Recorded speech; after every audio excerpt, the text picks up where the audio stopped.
आप देख रहे हैं जागरूक समाचार। हमारा मकसद है सच को सामने लाना, ताकि समाज को बेहतर बनाने का संघर्ष तेज कर सके, वह अपनी भूमिका निभा सके। इस बार के शहादत दिवस को ज़्यादा जोर शोर से मनाया गया। दिल्ली की सभी सरहदों पर डटे हुए किसानों ने महिला दिवस को जोर शोर से मनाने के बाद 23 मार्च को नौजवान दिवस भी जंगी तरीके से मनाया। शहादत दिवस के दिन पंजाब के कोने कोने से नौजवान शहीदों के जन्म स्थान के साथ ही भगत सिंह के पुश्तैनी गांव खटकर कला से भी मिट्टी लेकर जुलूस और पद यात्राएं करते हुए किसान आंदोलन में शरीक होने के लिए सरहदों पर पहुंचे। जोश के साथ शहीद दिवस मनाया।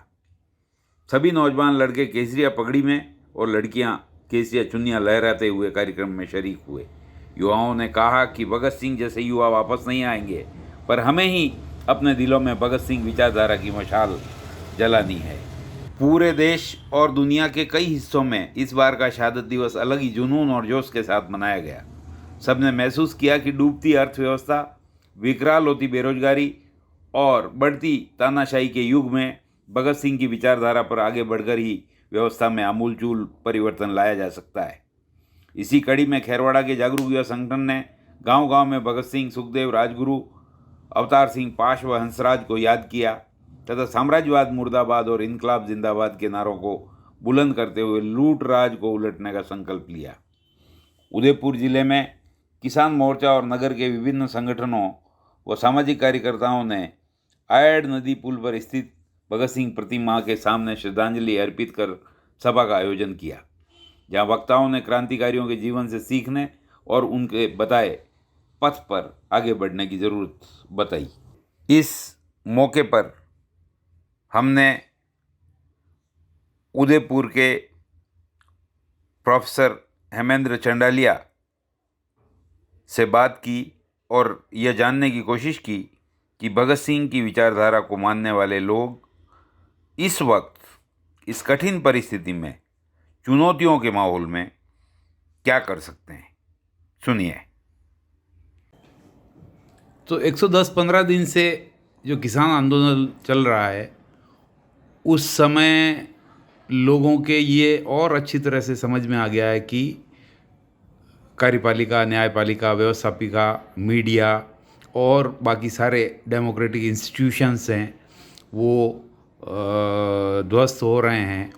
और अब लोगों को भी ये लगने लगा है कि इस व्यवस्था में उनका भला नहीं होगा, मज़दूरों का, किसानों का या महिलाओं, युवाओं का। तो ऐसे में जो भगत सिंह विचारधारा को मानने वाले लोग हैं, उन लोगों को किस तरह काम करना चाहिए ताकि हम एक भगत सिंह के सपनों की दुनिया बना सकें। बहुत कठिन बात यह है कि हम जो ये समझ रहे हैं कि लोगों को ये समझ में आ गया है कि ये सारी संस्थाएं ध्वस्त हो गई हैं और इससे देश का या उनके वर्ग का भला नहीं हो सकता। मैं सोचता हूँ कि बहुत बड़े वर्ग को ये बात अभी भी समझ में नहीं आई, और अगर आ भी गई है तो वो इस सारे संकट से अपने आप को जुड़ा हुआ महसूस नहीं करते। मीडिया जिस तरीके की भूमिका निभा रहा है उसमें लोग एक किस्म से मोहग्रस्त हैं इस मीडिया से, और ये जो कह रहा है उसे ही सच मान बैठे। इसका परिणाम ये हुआ है कि जो सत्ता चाहती है, अधिकांश लोगों का मानसिकता वैसी बनती चली जा रही है, जिसको अंग्रेज़ी में हेजमनी कहते हैं, और जो उत्तर आधुनिकता की एक बड़ी कंडीशन है या उसकी एक विशेषता है कि लोगों को सत्ता जैसा चाहती है वैसा सोचने पर बाध्य कर देती है, और मीडिया उसमें एक बड़ी भूमिका का निर्वाह करता है। ये आज की परिस्थिति है। इसीलिए हम ये देख रहे हैं कि लगभग 125-150 दिन के किसान आंदोलन के बाद भी जो गैर कृषि व्यवसायों से जुड़े लोग हैं, चाहे वो वामपंथी ट्रेड यूनियंस भी हों, उनका जुड़ाव उनसे नहीं हुआ।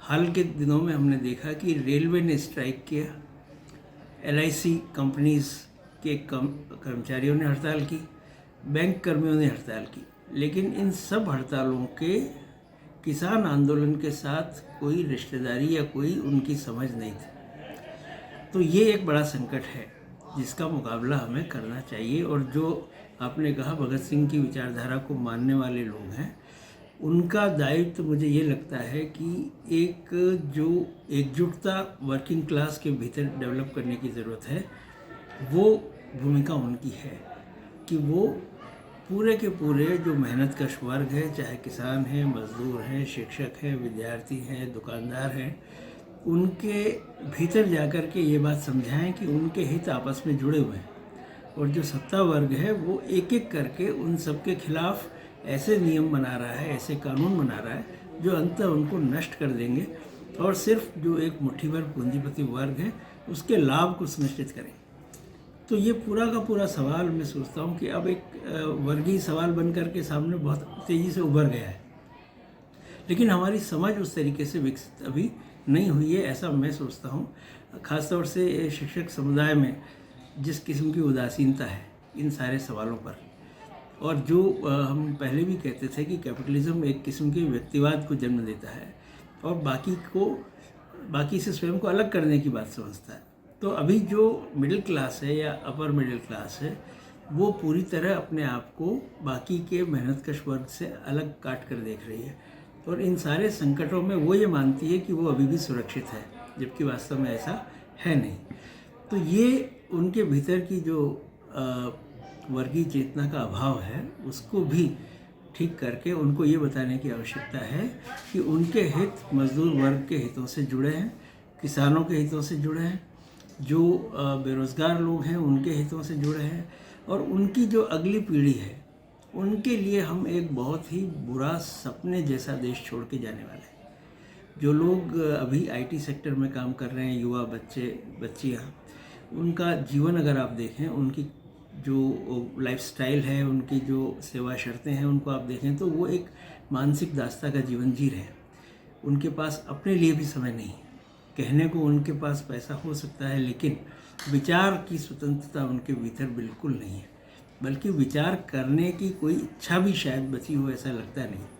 ऐसे में मानसिक दासों का एक बड़ा वर्ग हम प्रौद्योगिकी के नाम पर भी विकसित कर रहे हैं, जो कि होना नहीं चाहिए। विज्ञान हमें प्रश्न करने की समझ देता है, लेकिन ये जो प्रौद्योगिकी है वो विज्ञान से अलग मुझे दिखाई दे रही है, जो कि आपको मानसिक दास बना रही है और सवाल करने की आपकी जो प्रवृत्ति है उसका नाश कर रही है। तो ऐसे में जो वाकई में सोचने की इच्छा रखते हैं, पहली बात तो ये कि वे अपने आप को बचाएं, क्योंकि अब प्रश्न ये हो गया है कि आप स्वयं को कितना बचा पाएंगे इस सारे वातावरण में। कहीं ऐसा ना हो कि हम भी इसी प्रलोभन के शिकार होकर के उसी व्यवस्था के पक्षधर हो जाएं।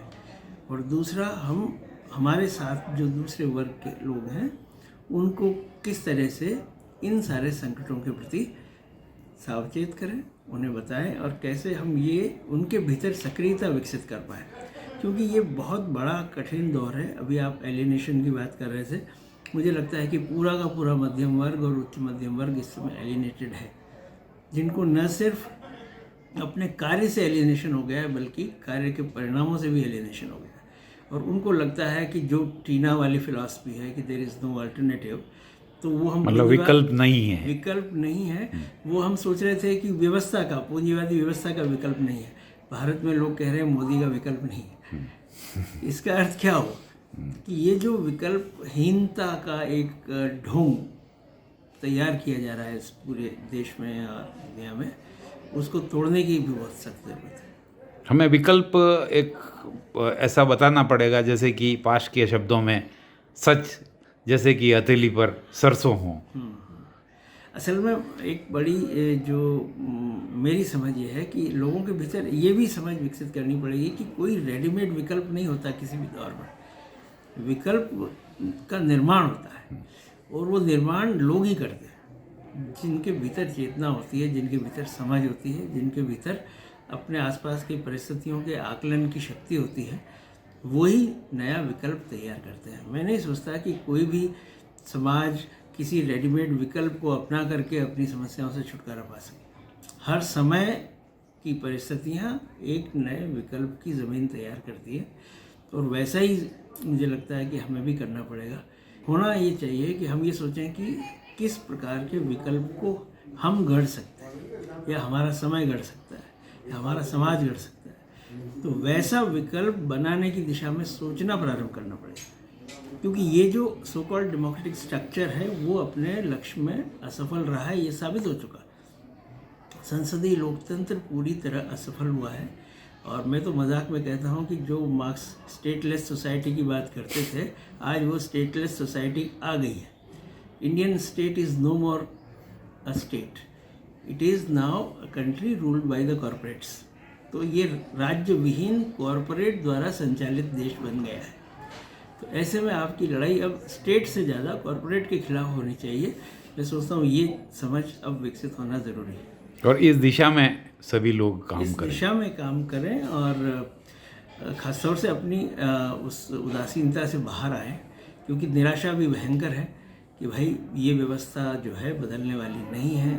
जो नरेंद्र मोदी, आरएसएस और ये जो फांसीवादी ताकतें हैं, ये इतनी ताकतवर हैं कि इनके खिलाफ खड़ा होना वो भी कठिन है, उससे भय भी होता है। जिस तरीके से हमारे साथियों वरवर राव और सुधा भारद्वाज और नवलखा और ये सारे लोगों को जेल में डाला गया है, उनके पक्ष में बोलने वाले लोग बहुत कम हैं। उनके लिए संघर्ष तो कहीं हो भी नहीं रहा। तो फिर वो खतरे उनके विचार के लोगों के भीतर भी होंगे कि यदि हम भी लड़ते रहे तो क्या हमारे पक्ष में कुछ लोग खड़े होंगे या नहीं होंगे।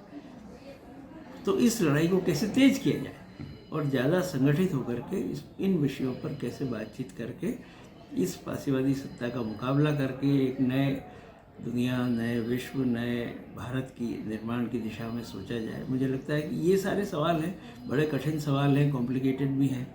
एकाएक इसका कोई हल निकल आए ऐसा भी दिखता नहीं है। लेकिन वही बात वापस दोहराना चाहता हूँ कि जो जागरूकता हमारे भीतर है, एक तो उसको बचाएं और अपने भीतर के जो एक्टिविज़म है, काम करने की जो इच्छा शक्ति है, उसको बचाएं। मुझे लगता है सबसे पहले तो ये आवश्यक है।